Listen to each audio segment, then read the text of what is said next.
ಕೇಂದ್ರ ಸರ್ಕಾರ ಆಯೋಜಿಸಿರುವಂತಹ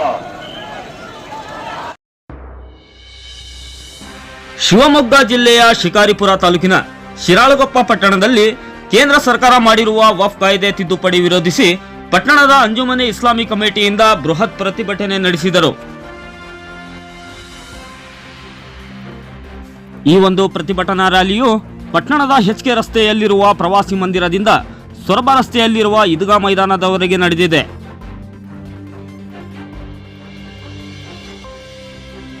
ಈ ಒಂದು ಪ್ರತಿಭಟನೆಯಲ್ಲಿ ಬೇಕೇ ಬೇಕು, ನ್ಯಾಯ ಬೇಕು, ನಮ್ಮ ವಕ್ಫ್ ನಮ್ಮ ಹಕ್ಕು ಎಂದು ಶಾಂತಿಯುತವಾಗಿ ಘೋಷಣೆ ಕೂಗುತ್ತಾ ಪ್ರತಿಭಟನೆಯನ್ನು ನಡೆಸಿದ್ದಾರೆ.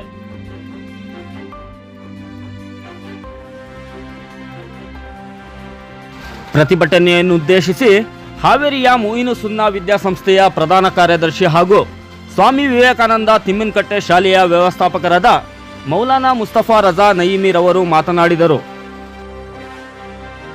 ನಾವು ಇವತ್ತು ಪ್ರತಿಭಟನೆ ಮಾಡಿದ್ದು ಮುಸಲ್ಮಾನರಿಗೆ ನುಕ್ಸಾನ್ ಬರುತ್ತದೆ ಅನ್ನುವ ಹೆದರಿಕೆಯಿಂದ ಅಲ್ಲ. ಹಜರತ್ ಹೇಳಿದ ಹಾಗೆ ನಾವು ಯಾವಾಗಲೂ ಕೂಡ ಜನ್ಮಕ್ಕಿಂತಲೂ ಕೂಡ ಮೌತನ್ನ ಇಷ್ಟಪಡುವಂತವರಾಗಿದ್ದಾರೆ ಮುಸಲ್ಮಾನರು. ಹಾಗಾಗಿ ಮುಸಲ್ಮಾನರಿಗೆ ಮರಣದ ಬಗ್ಗೆ ಭಯ ಕೂಡ ಇಲ್ಲ. ಆದರೆ ಇವತ್ತು ನಾವು ಯಾಕೆ ಪ್ರತಿಭಟನೆಯನ್ನ ಮಾಡ್ತಾ ಇದ್ದೇವೆ ಅಂತ ಕೇಳಿದ್ರೆ, ಈ ಒಂದು ವಕ್ಫ್ ಬಿಲ್ ತಿದ್ದುಪಡಿ ಕಾಯ್ದೆ ಅನ್ನುವಂತಹದ್ದು ಕೇವಲ ಮುಸಲ್ಮಾನರ ವಿರುದ್ಧವಿರುವ ಕಾಯ್ದೆ ಮಾತ್ರ ಅಲ್ಲ, ಬದಲಾಗಿ ಸಂವಿಧಾನ ವಿರೋಧಿ ಕಾಯ್ದೆಯಾಗಿದೆ ಅಂತ ಈ ಸಂದರ್ಭ ನಾವು ಹೇಳಲಿಕ್ಕೆ ಬಯಸ್ತಾ ಇದ್ದೇವೆ. ಯಾಕಾಗಿ ಸಂವಿಧಾನ ವಿರೋಧಿ ಕಾಯ್ದೆ? ನೋಡಿ, ನಾನು ನಿಮ್ಮ ಮುಂದೆ ಕೈಯಲ್ಲಿ ಎತ್ತಿರುವಂತಹದ್ದು ಕಾನ್ಸ್ಟಿಟ್ಯೂಷನ್ ಆಫ್ ದಿ ಇಂಡಿಯಾ, ಭಾರತದ ಸಂವಿಧಾನವನ್ನ ನನ್ನ ಬಲಗೈಯಲ್ಲಿ ಎತ್ತಿ ಹಿಡಿದುಕೊಂಡು ನಾನು ಮಾತಾಡ್ತಾ ಇದ್ದೇನೆ. ಪತ್ರಕರ್ತರೇ, ನನ್ನ ಮಾತನ್ನ ಆಲಿಸುವ ಎಲ್ಲರಲ್ಲಿಯೂ ಕೂಡ ಹೇಳಲಿಕ್ಕಿದ್ದೇನೆ, ನಾನು ಡೈರೆಕ್ಟ್ ಆಗಿ ಚಾಲೆಂಜ್ ಮಾಡ್ತಾ ಇದ್ದೇನೆ. ಸಂವಿಧಾನದ ಎಲ್ಲ ಆರ್ಟಿಕಲ್ನ ಆಧಾರದಲ್ಲಿ ಸಂವಿಧಾನ ವಿರೋಧಿ ಕಾಯ್ದೆಯಾಗಿದೆ. ವಕ್ಫ್ ಬಿಲ್ ತಿದ್ದುಪಡಿ ಅಂತ ಸಮರ್ಥನೆ ಮಾಡಲಿಕ್ಕೆ ನಮ್ಮಿಂದ ಸಾಧ್ಯವಿದೆ ಎಂದು ಈ ಸಂದರ್ಭ ಹೇಳಲಿಕ್ಕೆ ಬಯಸ್ತಾ ಇದ್ದೇನೆ.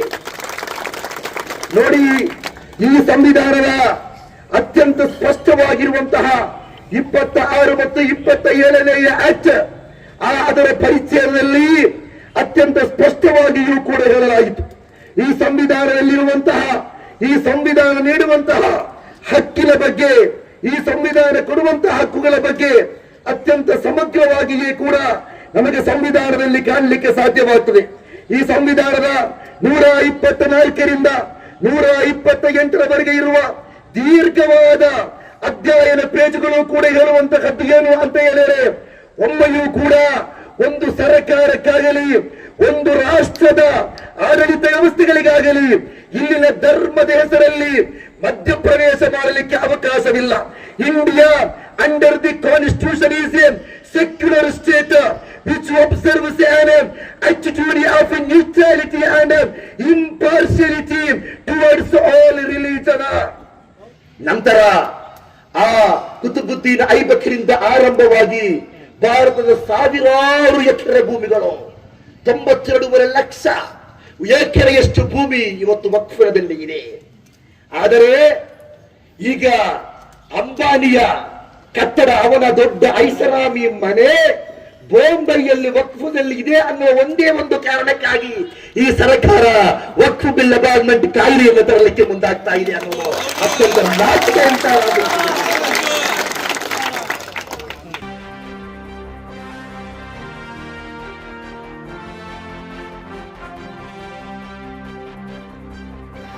ಅದೇ ರೀತಿ ಪಟ್ಟಣದ ಹಜರತ್ ಬಿಲಾಲ್ ಮಸೀದಿಯ ಗುರುಗಳಾದ ಮೌಲಾನಾ ಹಜರತ್ ಅಲಿ ಸಾಹೇಬರು ಕೂಡ ಮಾತನಾಡಿದರು.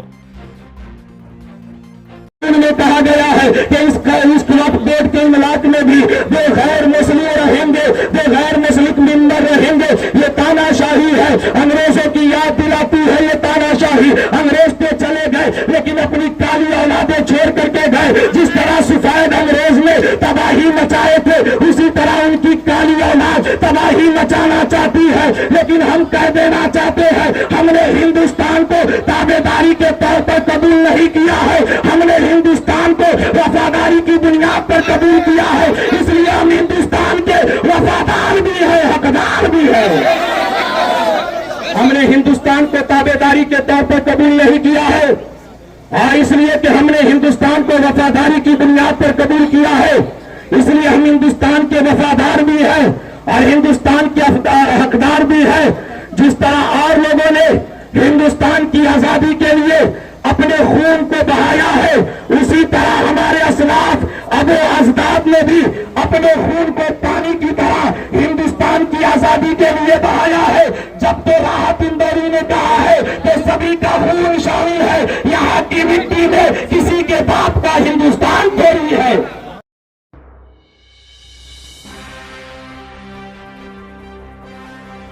ಕೊನೆಗೆ ಇದೇ ಈದ್ಗಾ ಮೈದಾನದಲ್ಲಿ ಉಪ ತಹಸೀಲ್ದಾರರು ಶ್ರೀಮತಿ ಸಾಕಮ್ಮನವರಿಗೆ ಮನವಿ ಕೊಡುವ ಮುಖಾಂತರ ಪ್ರತಿಭಟನೆಯನ್ನು ಮುಗಿಸಿದರು.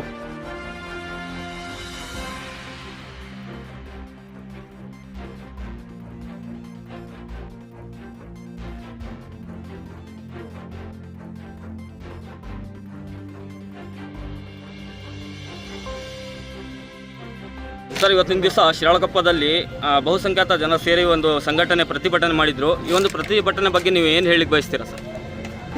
ಸರ್ ನೋಡಿ, ಇವತ್ತು ರಾಷ್ಟ್ರಾದ್ಯಂತ ಶಿರಾಳಕೊಪ್ಪ ಮಾತ್ರ ಅಲ್ಲ, ರಾಷ್ಟ್ರಾದ್ಯಂತ ಕೂಡ ಇತ್ತೀಚೆಗೆ ಕೇಂದ್ರ ಸರ್ಕಾರ ತಂದಿರುವಂತಹ ವಕ್ಫ್ ಅಮೆಂಡ್ಮೆಂಟ್ ಬಿಲ್ ತಿದ್ದುಪಡಿ ಕಾಯ್ದೆ ವಿರುದ್ಧ ಮುಸಲ್ಮಾನರು ಅಂತೇಳಿ ಮಾತ್ರ ಅಲ್ಲ, ಸಂವಿಧಾನ ಪ್ರೇಮಿಗಳೆಲ್ಲರೂ ಕೂಡ ಜೊತೆ ಸೇರಿಕೊಂಡು ಬಹಳಷ್ಟು ಉತ್ತಮವಾದ ರೀತಿಯಲ್ಲಿ, ಅಂದರೆ ಆಕ್ರೋಶಭರಿತರಾಗದೆ, ತೀವ್ರವಾದಿಗಳಾಗದೆ, ನಮಗೆ ಸಂವಿಧಾನ ನೀಡಿರುವಂತಹ ಹಕ್ಕಿನ ಅನ್ವಯ ನಾವು ನಮ್ಮ ಪ್ರತಿಭಟನೆಯ ಮೂಲಕ ಇದು ಅನ್ಯಾಯ ಅಂತ ಹೇಳಿ ಕೇಂದ್ರ ಸರ್ಕಾರಕ್ಕೆ ಮತ್ತು ನ್ಯಾಯಾಲಯಕ್ಕೆ ತಿಳಿಸುವಂತಹ ಪ್ರಯತ್ನವನ್ನು ನಾವು ಮಾಡ್ತಾ ಇದ್ದೇವೆ. ಆ ನಿಟ್ಟಿನಲ್ಲಿ ನಮ್ಮ ಶಿರಾಳಕೊಪ್ಪ ಅಂಜುಮನ್ನವರು ಕೂಡ ಇವತ್ತು ಬಹಳ ಸುಂದರವಾದ ರೀತಿಯಲ್ಲಿಯೇ ನಾವು ಈ ಕಾರ್ಯಕ್ರಮವನ್ನು ಪ್ರತಿಭಟನೆಯನ್ನು ಆಯೋಜಿಸಿದೆವು. ಯಾವುದೇ ರೀತಿಯ ತೊಂದರೆಗಳನ್ನು ಯಾರಿಗೂ ಕೊಡದೆ ಇಲ್ಲಿನ ಆರಕ್ಷಕ ವಿಭಾಗದವರ ಮಾತಿಗೆ ಸಂಪೂರ್ಣವಾಗಿ ಬದ್ಧರಾಗಿಕೊಂಡು ನಾವು ಪ್ರತಿಭಟನೆಯನ್ನು ಮಾಡಿದೆವು. ನಂತರ ಜನರಿಗೆ ಈ ವಿಚಾರ, ಈ ನಿಯಮಗಳ ಕರಾಳ ಅಧ್ಯಾಯವನ್ನು ಮುಂದಿಟ್ಟುಕೊಂಡು ನಾವು ವಿಷಯವನ್ನು ಮಂಡನೆ ಕೂಡ ಮಾಡಿ ಮಾತಾಡಿದೆವು ಅಂತ ಹೇಳಲಿಕ್ಕೆ ಬಯಸ್ತಾ ಇದ್ದೇವೆ. ಸರ್, ಎಲ್ಲಿವರೆಗೂ ಇರುತ್ತೆ ಸರ್ ನಿಮ್ಮ ಪ್ರತಿಭಟನೆ? ಇದು ನಮ್ಮ ಪ್ರತಿಭಟನೆ ನ್ಯಾಯ ಸಿಗುವವರೆಗೆ ಇರುತ್ತೆ. ಅಂದರೆ ನಮಗೆ ನ್ಯಾಯಾಲಯದ ಮೇಲೆ ಅಪಾರವಾದ ನಿರೀಕ್ಷೆ ಇದೆ. ಇದು ಏನು ನಡೆದಿದ್ರೂ ಕೂಡ ಅದು ಲೆಜಿಸ್ಲೇಚರ್ನ ಭಾಗ ಆಗಿರುತ್ತೆ. ಸಹಜವಾಗಿ ಆಡಳಿತ ಪಕ್ಷಕ್ಕೆ ಹೆಚ್ಚಿನ ಮತಗಳಿರುವುದರಿಂದ ಉಭಯ ಸದನಗಳಲ್ಲಿ ಅದು ಯಶಸ್ವಿಯಾಗಿದೆ. ಆ ಅರ್ಥದಲ್ಲಿ ಅದು ನ್ಯಾಯ ಅಂತ ಹೇಳಲಿಕ್ಕಾಗಲ್ಲ. ನ್ಯಾಯಾಲಯದಲ್ಲಿ ಇದೆ. ಭಾರತದ ಮಣ್ಣು ಯಾವಾಗಲೂ ಕೂಡ ಸತ್ಯ ಭಾರತದಲ್ಲಿ ಗೆಲ್ತದೆ, ಸತ್ಯಮೇ ಜಯತೆ. ಹಾಗಾಗಿ ವಕ್ಫ್ ಬೋರ್ಡ್ನಲ್ಲಿ ನಾವು ಗೆಲ್ತೇವೆ ಅಂತ ಈ ಸಂದರ್ಭ ಹೇಳಿಕೆ ಬಯಸ್ತಾ ಇದ್ದೇವೆ. Okay sir, thank you.